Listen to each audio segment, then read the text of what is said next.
Chapter 6. Makeup Crazy. Eddie didn't waste a second. As soon as Mrs. Jeepers left, he ransacked her desk for tomorrow's homework answers. He ducked under the desk when Principal Davis popped his bald head in the door. "Students," he announced, "Mrs. Jeepers has taken ill. Line up at the door and I will take you to art." As the kids followed Principal Davis out the door, Eddie sneaked to the end of the line. "I hope Mrs. Jeepers is going to be okay," Lisa whispered to him. "Mrs. Jeepers has never been okay," Eddie sneered. "I don't know why she would start now." "I've never seen her act like that," Melody pointed out. "Something was terribly wrong with her brooch."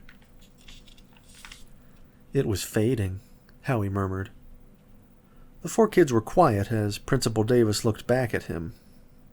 As he walked in silence, Howie noticed the artwork in the hall. Brightly colored clown pictures were stapled on a cork strip lining the hallway. Howie looked at each picture. The closer he got to the art room, the more faded the clowns looked. "Weren't these pictures brighter yesterday?" Howie wondered out loud. "Shh!" Principal Davis gave him a stern look.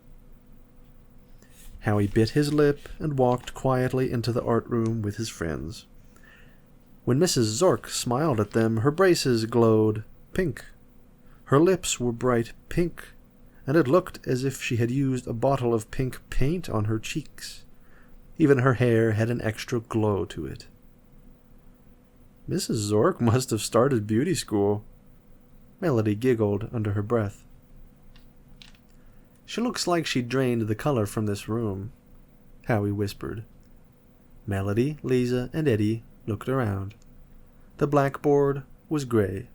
The construction paper was pale, and even the bottles of paint looked drab.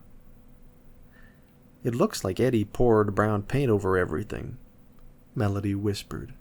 "Don't look at me," Eddie muttered. "You are right," Mrs. Zork interrupted. "Right now you need to look at me. It is time for another pottery lesson. Do we have a volunteer?" Everyone but Eddie, Melody, Howie, and Lisa raised their hands. Mrs. Zork called on Carrie. "I just love your bright pink sweatshirt. I wish I had something that color," she said as Carrie grabbed a blob of clay. Howie's eyes grew wide as Mrs. Zork lightly touched the arm of Carrie's shirt. "What's the matter?" Eddie asked him. "Tell you later," Howie said, and moved as far away from Mrs. Zork as he could. Art class seemed to last forever. Howie had never been so glad to see Principal Davis's shiny head in all his life. "I'm taking you out for an early recess," Principal Davis told the class. He pretended not to notice the scramble behind him as everyone tried to be first in line. Everyone but Howie, that is. "What's wrong with you?" Melody asked as they gathered under the oak tree. "You look like Superman just spit in your face." "Didn't you notice anything on the way to the art room?" Howie asked. "Yeah, I noticed Principal Davis's underwear was sticking out of his pants," Melody said, rolling her eyes. Howie shook his head.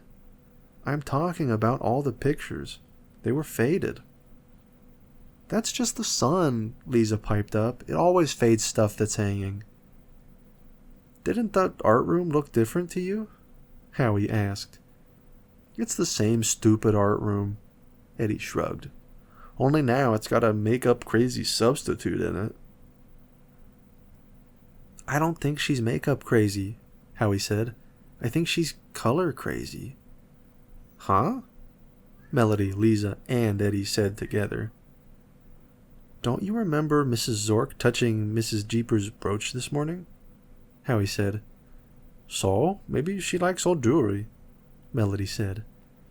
"Right after that, Mrs. Jeepers started acting funny and her brooch looked different," Howie reminded them. Almost like it was losing its color, Lisa chimed in. And look at Carrie's shirt. Howie pointed to the swings where Carrie played. Her shirt was no longer as pink as bubblegum. Now it was a mucky brown. She must have splattered it with that yucky clay, Melody said. I don't think so, Howie said slowly. It's fading, just like the flowers faded 10 years ago. What in the world are you talking about? Eddie snapped. I'm talking about an alien stealing our colors, Howie whispered.